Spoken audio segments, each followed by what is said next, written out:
Good evening children, class 12th।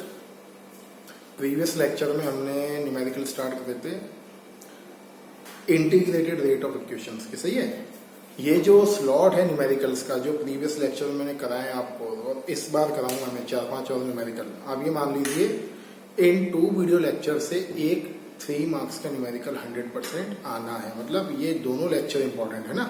मैं वो numerical touch कर रहा हूँ आपको जो जनरली बोर्ड एग्जाम बार बार रिपीट करके देता है। सॉल्यूशन मैंने भेज दिए आपको, सारे नोट्स में है। और एक और चीज, आज मैंने आपको आपके ग्रुप में फिजिकल केमिस्ट्री का डिलीटेड पोर्शन सेंड करा है, तो आप एनसीईआरटी बुक में टिक लगा लेना कि कौन सा पोर्शन आपको बोर्ड एग्जामिनेशन के लिए नहीं पढ़ना है। इस चैप्टर का ये लास्ट टॉपिक है। मतलब इस चैप्टर में न्यूमेरिकल करने के बाद हमारा चैप्टर ऑलमोस्ट कंप्लीट है। एक और छोटा सा टॉपिक बचेगा, कैटलिस्ट थ्योरी। मैं हालांकि पूरा चैप्टर पढ़ाऊंगा आपको, बोलूंगा ये टॉपिक आपके सिलेबस में नहीं है। तो देखते हैं न्यूमेरिकल पर, समझो। न्यूमेरिकल है आपका 4.14 पेज नंबर 17। ये नोट्स का पेज नंबर 17 है। ये क्या बोलता है, किसी फॉसिल की हाफ लाइफ है 5730 ईयर। मतलब फॉसिल का हाफ लाइफ आपको मेंशन है 5730 year. Archaeological artifact, archaeological artifact जो वर्ड है वो फॉसिल के लिए है। यहाँ क्या बोल रहा है ये, आपको ये फॉसिल मिला आज, मतलब होगा वो 200 साल पुराना fossil, may be million of year पुराना फॉसिल हो, लेकिन आज आपको ये जमीन में मिला है। और इस फॉसिल में क्या है, 80% कार्बन C12 आपको मिला। मतलब पहले कितना रहा होगा 100%, अभी कितना बचा ये 80%। आपको क्या बताना है, ये फॉसिल कितना टाइम पुराना है, मतलब उस फॉसिल का आपको एज कैलकुलेट करना है। ये सेम न्यूमेरिकल 3 या 4 बार बोर्ड ने दिया है 2008 से 20 के बीच में। और एनसीईआरटी का न्यूमेरिकल करना कुछ नहीं है, आपको सपोज करना है, suppose initial concentration of C12 जब वो फॉसिल जिंदा था, सपोज कितना है 100, अभी जो मिला है वो फॉसिल, तो फाइनल कॉन्सेंट्रेशन C12 का आज कितना हो जाएगा 80%। ले लिया हमने ना। क्या निकालना है टाइम, फॉर्मूला क्या होगा इसका, A इक्वल 2.303 बोलो ये T log R0 upon R। सही है, ये फॉर्मूला लग जाएगा। R0 की वैल्यू 100 है, तो क्या हो जाएगा बेटा, K इक्वल 2.303। टाइम निकालना है आपको, कितना पुराना फॉसिल है, log 100 अपॉन ये 80। सही है। अब क्वेश्चन आता है के हम कैसे निकालें, के तो मेंशन नहीं है। तो यहां देखिए आपको हाफ लाइफ मेंशन है। हाफ लाइफ का फॉर्मूला क्या होता है, T1/2 0.693 अपॉन के। ये वैल्यू डालना है आपको। सही है, तो ये वैल्यू जब आप यहां डालोगे हाफ लाइफ में क्या हो जाएगा 5730 0.693 अपॉन के। ये वैल्यू इसकी अलग में लेना है ना। तो इस तरीके से आपको न्यूमेरिकल परफॉर्म करना है। सही है, 4 या 5 न्यूमेरिकल हम करने वाले हैं दोबारा और बढ़ते हैं आगे। कैलकुलेशन आपको करना बता ही दिया है मैंने, लॉग एंटी लॉग लेना सिखा ही दिया है। वीडियो लेक्चर देख लेना, फिर भी प्रॉब्लम हो मुझसे डिस्कस कर लेना। बढ़ते हैं आगे बेटा अगले न्यूमेरिकल। ये सेकंड न्यूमेरिकल आप देखिए 4.16 है, पेज नंबर 17 है। ये एक न्यूमेरिकल जो मैं करा रहा हूँ आपको एनसीईआरटी एक्सरसाइज के न्यूमेरिकल है, जो मुझे लगता है बहुत बढ़िया स्टैंडर्ड के हैं, है ना।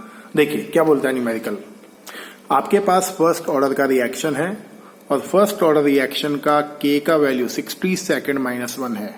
अगर आपको नहीं भी लिखेगा फर्स्ट ऑर्डर तो आपको पहचान आना चाहिए, जो यूनिट है सेकेंड -1 वो किसका होता है, के लिए, फर्स्ट ऑर्डर रिएक्शन का। बोल क्या रहा है आगे, how much time it take to reduce initial concentration of reactant to its 1/16th value. मतलब बोल क्या रहा है, कितने टाइम में, हाउ मच टाइम मतलब आपको टी निकालना है, कितने टाइम में इसके इनिशियल कॉन्सेंट्रेशन का वैल्यू 1/16 हो जाएगा।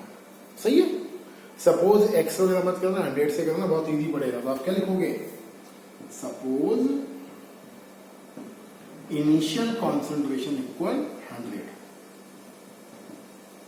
फाइनल कॉन्सेंट्रेशन कितना हो रहा है वो 1/16 ऑफ इनिशियल वैल्यू। तो क्या लिख दोगे 100 अपॉन, या 100 इंटू 1/16 क्या हो जाएगा 100/16। कटपिट करना आपको आता है, ये काटा पीटी जो भी आपको करना कराना है वो कर लेना। सही है, टाइम निकालना है। फॉर्मूला क्या है, K equal to 0.303 upon T log R not upon ये R। ये वैल्यू प्लेस करिए, you will get your answer. Log देखिए न्यूमेरिकल इजी है, बस आपको लॉग का ध्यान रखना है। लॉग ध्यान रहेगा, सारा करते चले जाओगे आप। सही है बेटा, बढ़ते हैं आगे, कोशिश करेंगे ज्यादा न्यूमेरिकल्स करने की, इसलिए मैं थोड़ा स्पीड मेंटेन कर रहा हूं, है ना। ये देखिए आप न्यूमेरिकल नंबर 3 4.17 पेज नंबर 17। ये 5 मार्क न्यूमेरिकल है। 5 मार्क इसलिए है बिकॉज इस न्यूमेरिकल में 2 न्यूमेरिकल हिडन है। ये जो न्यूमेरिकल है 5 मार्क्स का है। IIT एडवांस में आया हुआ है एक बार जब थ्योरेटिकल पेपर होता था। दूसरी चीज 5 मार्क न्यूमेरिकल क्यों है, 2 न्यूमेरिकल हिडन है। बोल क्या रहा है पहले सुन लो। NCERT का ये न्यूमेरिकल बोलता है कि न्यूक्लियर एक्सप्लोजन हुआ, और न्यूक्लियर एक्सप्लोजन होने से क्या हुआ, स्ट्रोंशियम 90 रिलीज हुआ, रेडियो एक्टिव है। स्ट्रोंशियम 90 का जो हाफ लाइफ है वो है 28.1 ईयर। T1/2 मेंशन है।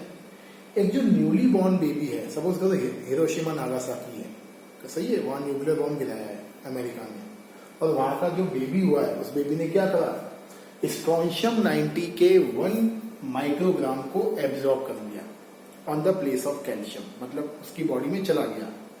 1 माइक्रोग्राम वैल्यू क्या होगी, 1 × 10⁻⁻6 ग्राम। अब ये बोलता है कि उस बेबी के बॉडी में 10 ईयर के बाद और 60 ईयर के बाद इस स्ट्रोंशियम का कितना अमाउंट बचेगा। मतलब बताना क्या है, बेबी ने क्या करा, 1 माइक्रोग्राम स्ट्रोंशियम को एब्जॉर्ब करा है।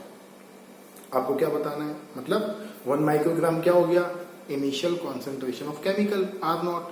आपको बताना है जब वो बेबी 10 ईयर का हो जाएगा, 10 साल बाद, उस बेबी में स्ट्रोंशियम का कितना अमाउंट बचेगा। मतलब फाइनल कॉन्सेंट्रेशन बतानी है after 10 year and final concentration बतानी है आफ्टर 60 ईयर। सही है, तो 1 सेकंड के लिए वीडियो में रोक रहा हूं, मैं डेटा लिख लेता हूं, है ना। इसको हटाओ, देखिए इसका प्रेजेंटेशन। सपोज करा इनिशियल कॉन्सेंट्रेशन 1 माइक्रोग्राम है, 1 × 10⁻⁻6 ग्राम।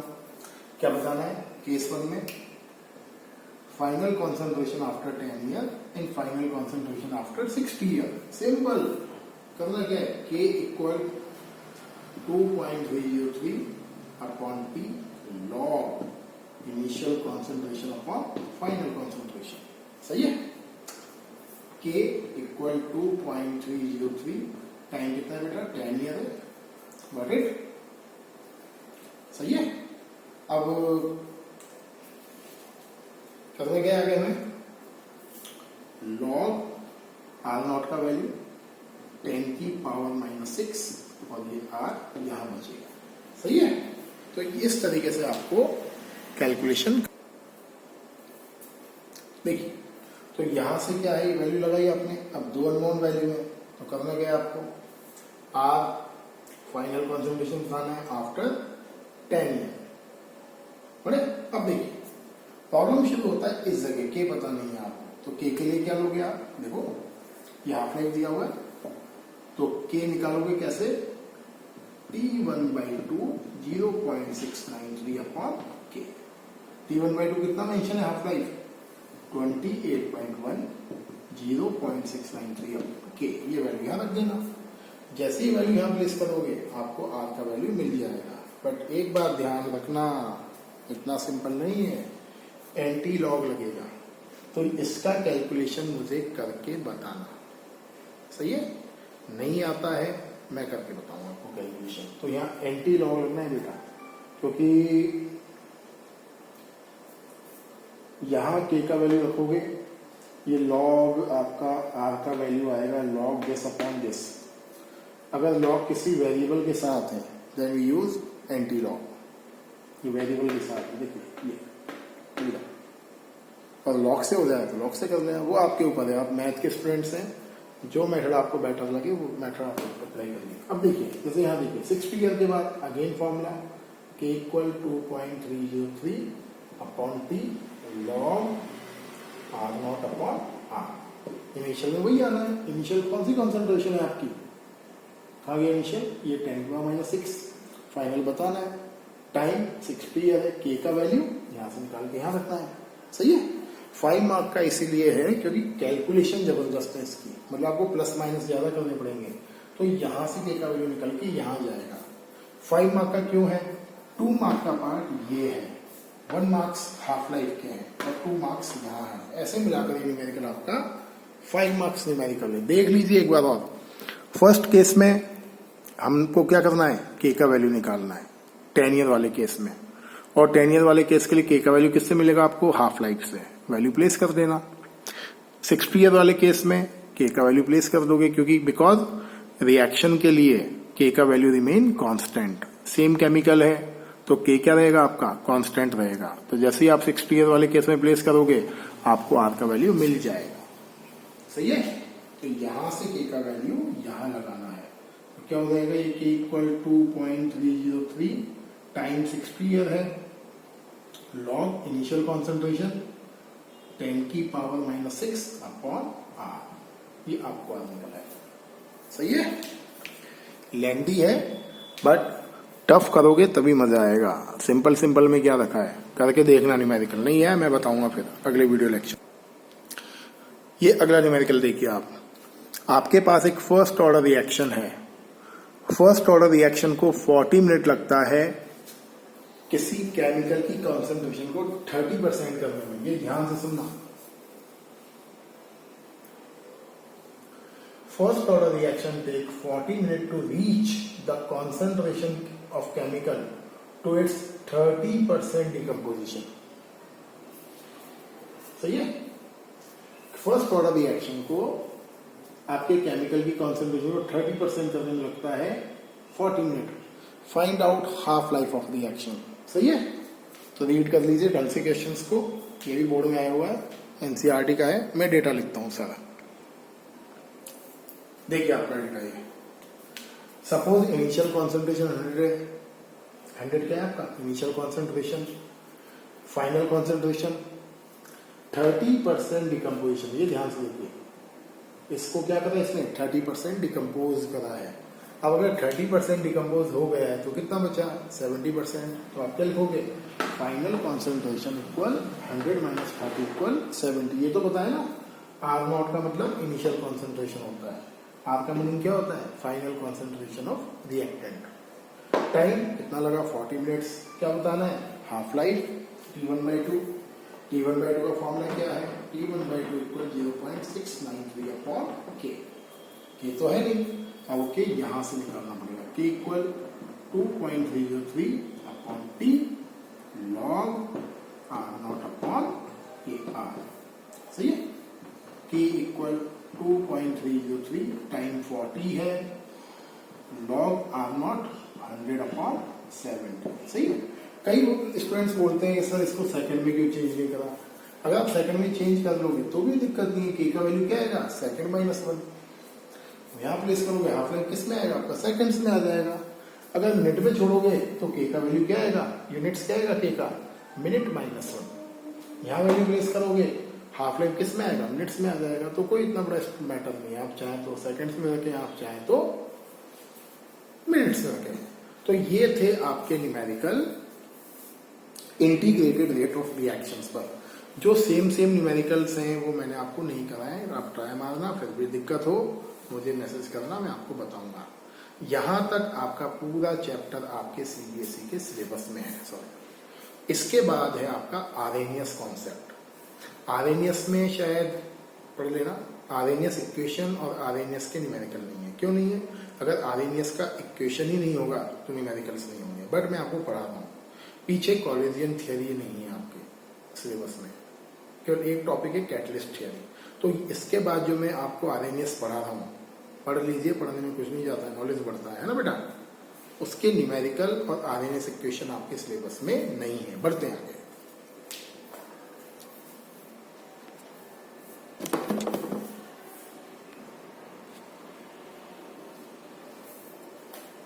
देखिए, आरएनएस थियरी और temperature dependence of rate of equation. सही है, मतलब रेट ऑफ रिएक्शन टेम्परेचर पर कैसे डिपेंड करता है। पहले सुन लीजिए कहानी ध्यान से, क्योंकि ये बहुत एडवांस थियरी है।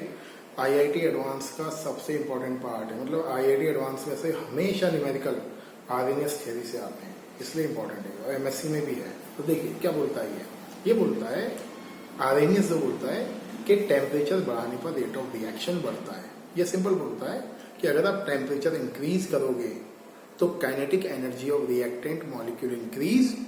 As the kinetic energy of reacting molecule increase they collide on each other rapidly and due to the rapid collision they form product easily. ये पॉइंट नंबर 1।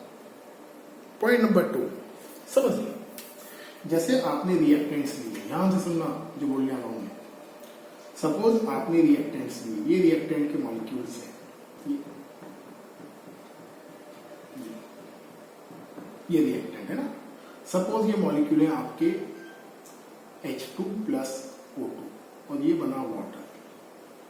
ये H2 और O2 के मॉलिक्यूल्स हैं, ये H2 है और ये O2 है, सही है। ये बड़ा वाला H2 कर लीजिए आप, ये छोटा वाला O2 कर लीजिए, देख लीजिए ओनली रिप्रेजेंटेशन। अब ये बोलता है कि जब आप केमिकल रिएक्शंस करते हो तो ऐसा नहीं कि रिएक्शन अपने आप हो जाती है, मतलब रिएक्शन होने के लिए एक special kind of energy require होती है बाय द रिएक्टेंट मॉलिक्यूल। इस एनर्जी को हम बोलते हैं एक्टिवेशन एनर्जी। जैसे मैंने एक सिंपल एग्जांपल लूं, 2 टाइप के स्टूडेंट्स हैं। एक जो हाईली एक्टिव है, जैसे कुछ बच्चे होते हैं 12th में कंटिन्यूस क्वेश्चन पूछते हैं, सर ये बता दीजिए, वो बता दीजिए, ये करवा दीजिए, वो समझाइए। ये होते हैं हाईली एक्टिव। कुछ को जगाना पड़ता है, बेटा ये भी करना है, वो भी करना है, अच्छा ये भी करना है सर, ये भी आएगा एग्जाम में, चलो देख लेंगे बाद में। सोए हुए रहते हैं। तो सोए हुए स्टूडेंट्स को क्या करना पड़ता है, हिलाना पड़ता है, एनर्जी डालना पड़ता है। सेम कंडीशन यहाँ है, अगर रिएक्टेंट को रिएक्शन करना है तो they require a certain minimum amount of energy. This required energy is called activation energy. Point number 2, जब भी कोई केमिकल रिएक्शन होता है, मैं हटा रहा हूं इसको, जब भी कोई केमिकल रिएक्शन होता है, इसको नहीं देखना है अभी नीचे आपको। जब भी कोई केमिकल रिएक्शन होता है, जैसे ए ने बी से रिएक्शन करा, तो जब ए और बी अटैच होते हैं एक दूसरे से, तो थोड़ी देर के लिए ए और बी क्या बनाते हैं, इंटरमीडिएट बनाते हैं। इंटरमीडिएट, इसको हम बोलते हैं एक्टिवेटेड कॉम्प्लेक्स। और इसके बाद बनता है आपका प्रोडक्ट। तो ये थ्योरी बताती है कि जब भी आपका केमिकल रिएक्शन होगा तो केमिकल रिएक्शन में रिएक्टेंट्स क्या होंगे, एक दूसरे के साथ अटैच होके सबसे पहले बनाएंगे इंटरमीडिएट। इस इंटरमीडिएट को हम बोलते हैं एक्टिवेटेड कॉम्प्लेक्स। जब तक ये इंटरमीडिएट फॉर्म नहीं होगा, the reactant can not be convert into product. तो अब हम क्या करते हैं, अपनी जो एक्टिवेशन एनर्जी की डेफिनेशन है उसको थोड़ा और रिफाइन करते हैं। अब क्या बोलेंगे हम, the amount of minimum energy required by reactant to form intermediate और activated complex is called activation energy. On the basis of this Arrhenius बोलता है, अगर हम किसी केमिकल रिएक्शन का टेम्परेचर 10 डिग्री बढ़ा दें तो उसका रेट ऑफ रिएक्शन डबल हो जाता है। ये आरएनएस के कॉन्सेप्ट सही है, सही है बेटा। आरएनएस ने अपना इक्वेशन दिया, K इक्वल A E की power minus E upon RT। ये जो E है, ये है आपका बोल्ट्जमैन कांस्टेंट। सुन लो साइंटिस्ट का नेम, बोल्ट्जमैन कांस्टेंट। नोट्स में मिलेगा आपको, नोट्स में शेयर करें। E है activation energy, K rate constant है, A है आपका प्री एक्सपोनेंशियल फैक्टर या आरएनएस कांस्टेंट। क्या बताता है ये बताता है frequency of colliding reactant molecules, मतलब आपके रिएक्टेंट के मॉलिक्यूल्स के बीच में कितनी फ्रीक्वेंसी से कोलिजन हो रहा है, कम फ्रीक्वेंसी से हो रहा है या ज्यादा फ्रीक्वेंसी से हो रहा है। नेक्स्ट, T टेम्परेचर है, तो मेन इंपॉर्टेंट है, और R है आपका गैस कांस्टेंट। तो ये क्वेश्चन आपका दिया है किसमें, आरएनएस में, और इसी के बेस पर आरएनएस ने अपने पॉइंट्स बोले हैं। सही है। पॉइंट नंबर 1, टेम्परेचर बढ़ाने पर रेट ऑफ रिएक्शन बढ़ेगा। पॉइंट नंबर 2, मिनिमम एनर्जी चाहिए, उसको हम क्या बोलते हैं, activation energy. Point number 3, activation energy की वजह से रिएक्टेंट फॉर्म इंटरमीडिएट, जिसको हम बोलते हैं activated complex. Point number 4, after some time activated complex broken down and convert into product. Clear है। तो ये है आपकी आरएनएस थ्योरी। कल हम करेंगे इसका थोड़ा सा मैथमेटिकल फॉर्म में कराऊंगा आपको, ऐसा नहीं है नहीं पढ़ाऊंगा मैं, सिलेबस में हो या ना हो, हट गया हो, मैं पढ़ाऊंगा। एटलीस्ट सरफेस को टच करेंगे ताकि आप जब जेई वगैरह का एग्जाम दोगे आपको दिक्कत नहीं आएगा। सही बेटा, वीडियो लेक्चर ध्यान से देखो और टेस्ट को देते रहो। और एक चीज और, हमें पेस भी मेंटेन करना है ना। अभी इलेक्ट्रो बचा हुआ है हमारा, टारगेट ये है हमें जुलाई में, अभी हम चल रहे हैं 24 के आसपास, 4 या 5 तक हमें इलेक्ट्रोकेमिस्ट्री कंप्लीट करना है। Then we will complete our physical chemistry. उसके बाद छोटे छोटे चैप्टर से निकालेंगे खटाखट, है ना। और टारगेट रखेंगे हम सितंबर मिड तक हम बुक 1 कंप्लीट कर लेंगे हमारा। उसके बाद हम चलेंगे बुक 2 पर। सही बेटा, स्पीड भी मेंटेन करना है, सिलेबस भी करना है और समझना भी है, दोनों चीजें हैं। क्योंकि ऑलमोस्ट आपका ये देख लीजिए 2 या 3 महीना जा चुका है, मतलब हम जुलाई के एंड पर खड़े हैं। और सीबीएसई बोर्ड एग्जाम मार्च में ही होना है, उसके आगे नहीं जाएगा। चाहे सीबीएसई ऑफलाइन मोड ले, चाहे ऑनलाइन मोड ले, कुछ भी करे, एग्जाम मार्च में ही होगा, डॉट। क्लियर। मैं आपको प्रैक्टिकल्स भी शेयर करता हूँ ऑनलाइन। प्लानिंग ये है कि सीबीएसई इस बार ई प्रैक्टिकल्स या ई प्रोजेक्ट फॉर्मेशन के लिए प्लानिंग कर रहा है, 30 मार्क्स का जो आपका होता है। तो प्रैक्टिकल्स देखते रहिए, मैं आपको प्रैक्टिकल शेयर करूंगा और जो इम्पोर्टेंट है, सही है, जो डिलीट हो गया वही बताऊंगा मैं। टच में रहिए, यू विल फील एंजॉय, अच्छा लगेगा और I hope you will score better marks. Thank you and have a nice day.